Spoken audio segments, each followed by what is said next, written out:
Assalamualaikum warahmatullahi wabarakatuh. Ketemu lagi di Kang Asep Ridwan Channel. Apa kabar semuanya?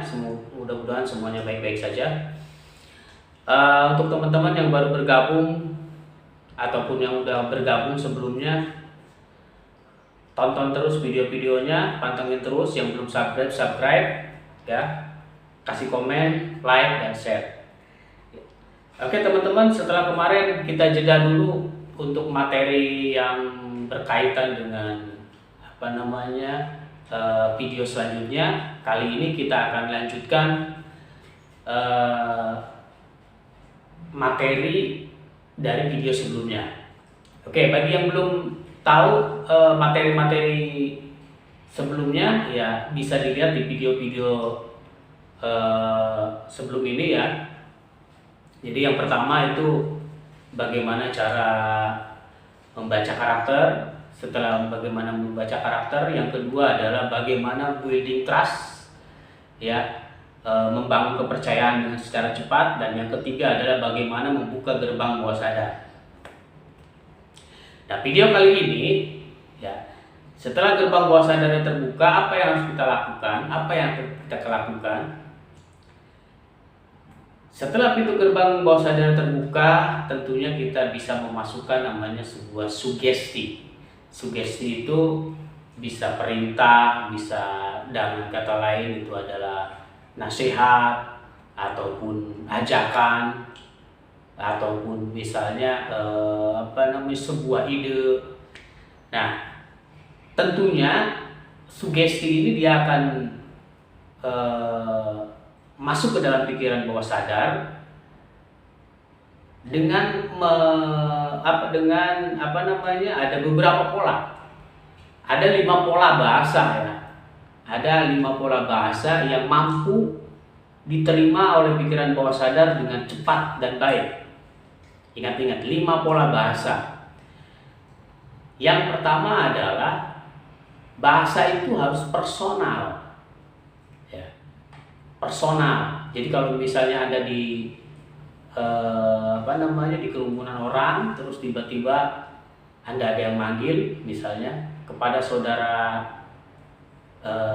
Budi, nah itu secara personal. Kalau misalnya bicaranya Anda semua berarti global. Jadi yang pertama adalah personal. Atau misalnya kita mau mensugesti atau mempengaruhi orang, misalnya dia orang punya panggilan kecil, punya panggilan sayang misalnya, itu bisa dilakukan personal ya.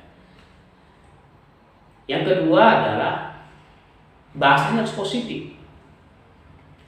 Positif itu dalam arti ya tidak negatif ya. Kalau positif itu misalnya gini, Anda jangan nakal kan? Kamu jangan nakal diganti jadi Anda menjadi anak yang baik misalnya, seperti itu. Jangan malas menjadi lebih rajin. Nah, itu yang kedua. Yang ketiga adalah present tense atau sekarang.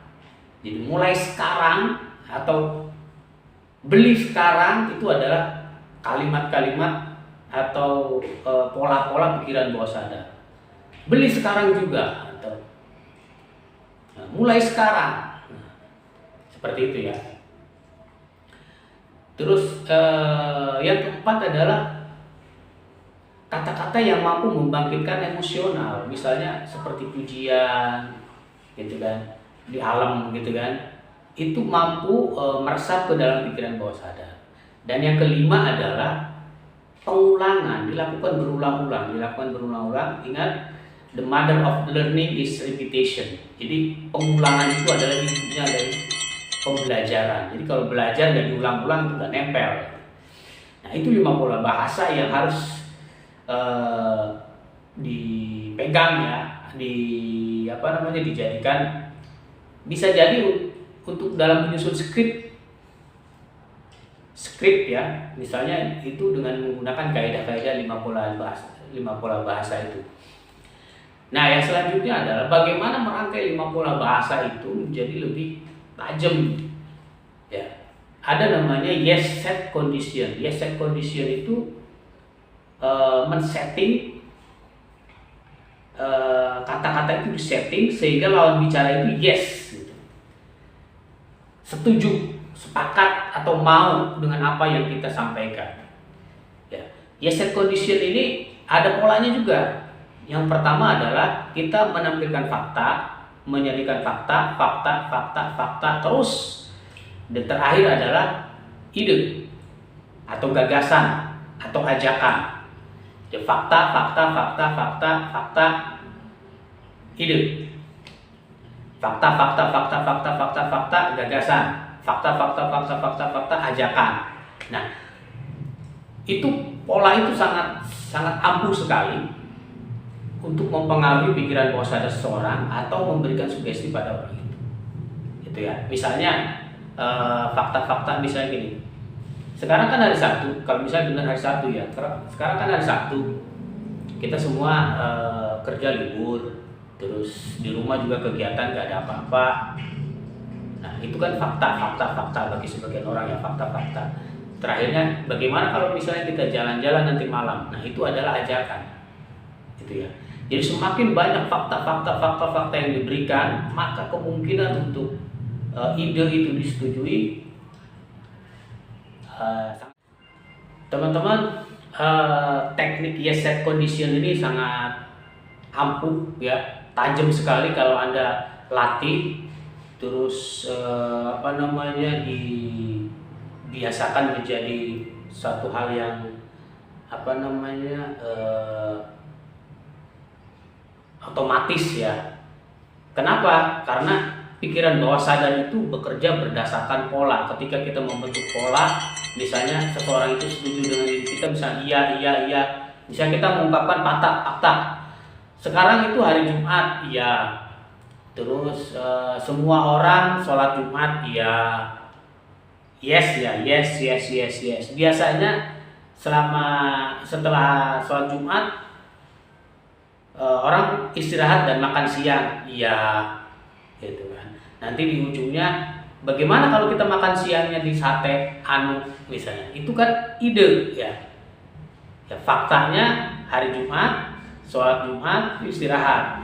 Idenya atau ajakannya adalah makan sate ke warung A. Ya, seperti itu ya. Atau misalnya anak Anda, kamu kan dari jam 9 udah main game misalnya. Iya. Terus setiap kamu main game, kamu diem aja di kamar, iya. Yang ketiga, misalnya yang kamu mainin itu misalnya Mobile Legends, iya. Sekarang udah jam 12, iya, 4. Waktunya istirahat, sholat misalnya. Jadi yes, fakta,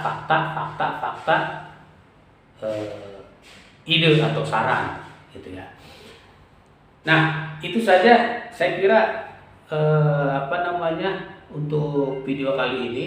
Anda rangkai lagi dari video-video selanjutnya bagi teman-teman yang belum tahu materi video selanjutnya. Sebelumnya ya ditonton aja ya.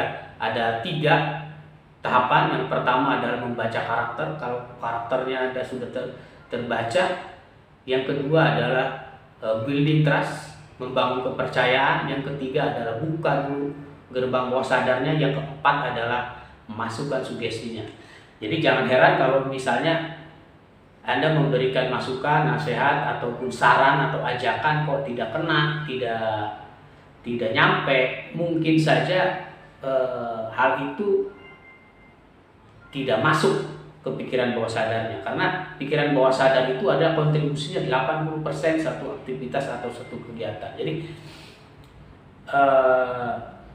silahkan direview lagi, dilatih lagi. Nanti ke depan kita akan ada video-video tentang prakteknya ya, tentang prakteknya bagaimana kita mirroring, bagaimana kita patching leading dan sebagainya. Jadi pantengin terus, tonton terus setiap video-videonya. Bagi Anda yang belum subscribe dulu deh ya. Subscribe dulu, nyalain loncengnya, terus komen, like, dan share gratis ya. Itu saja yang bisa saya sampaikan kali ini.